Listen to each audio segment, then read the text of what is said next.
अदलिया के बाद न जाने ये किसके पर कतरने को हैं, अब न जाने कौन सी अच्छी हरकत पर उतरने को हैं।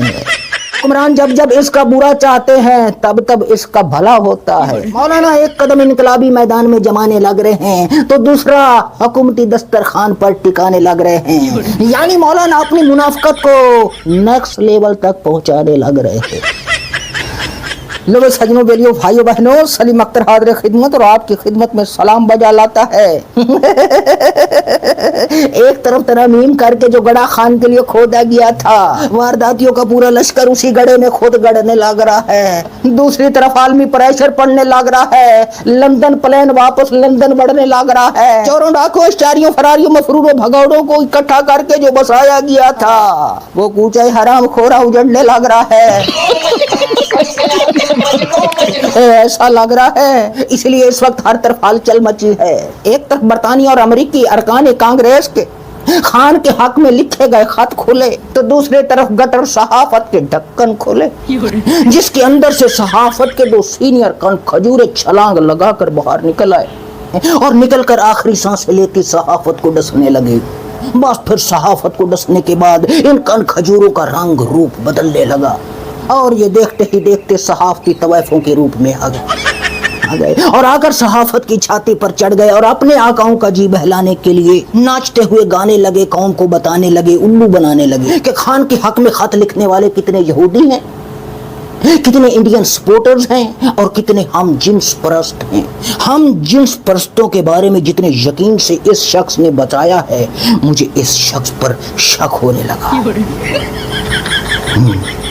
और दूसरी तरफ तरमीम के जरिए इन्होंने खान के लिए जो गड़ा खोदा था, लगता है उसी गड़े में इनकी हुकूमत की गधा गाड़ी गिरने को है और गिरकर आखिरी हिचकी लेकर हमेशा के लिए खामोश होने को है, जिसके बाद ये वारदाती नई नौसरबाजी, नई चालबाजी और किसी नई कानून साजी के लिए निकल पड़े हैं।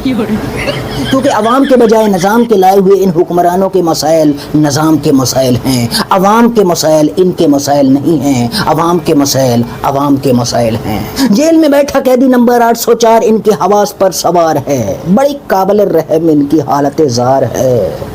यही वजह है कि मुंह से आग बरसाते हुए, झाग बहाते हुए निजाम की लाडो रानी ने खान को खतरनाक खौफनाक धमकियां दे डाली हैं। जी हाँ, मैडम रूथलेस ने, रूथलेस इन्होंने अपने बारे में खुद कहा हुआ। तो मैडम रूथलेस, विजनलेस, एजुकेशनलेस, रहमलेस में सफाकियत की लामुतनाही बुलंदियों पर पहुंचकर खान को धमकियां देते हुए हद से गुजर गई, जिसका लुबे लुबाब ये था कि ये शख्स एक फितना है और ये फितना हमेशा के लिए खत्म होने वाला है। मैडम का गुस्सा समझ में आता है, क्योंकि लंदन प्लान के मुताबिक जिसे वजीर आजम बनाने के लिए लाया गया था, इसके वो अब्बा हुजूर यानी मियां मफरूर तंदूर दर तंदूर अपनी सियासत के जस्दे खाकी को घसीटते फिर रहे थे और अपना सीना पीटते फिर रहे थे कि मुझे इस्तेमाल शुदा सामान बना दिया, वजीर आजम बनाने के लिए लाया गया था, वजीर आजम बनाने के लिए 7 समंदर पार से बुलाया गया था और बुलाकर सदर अंजमने तंदूरान बना दिया।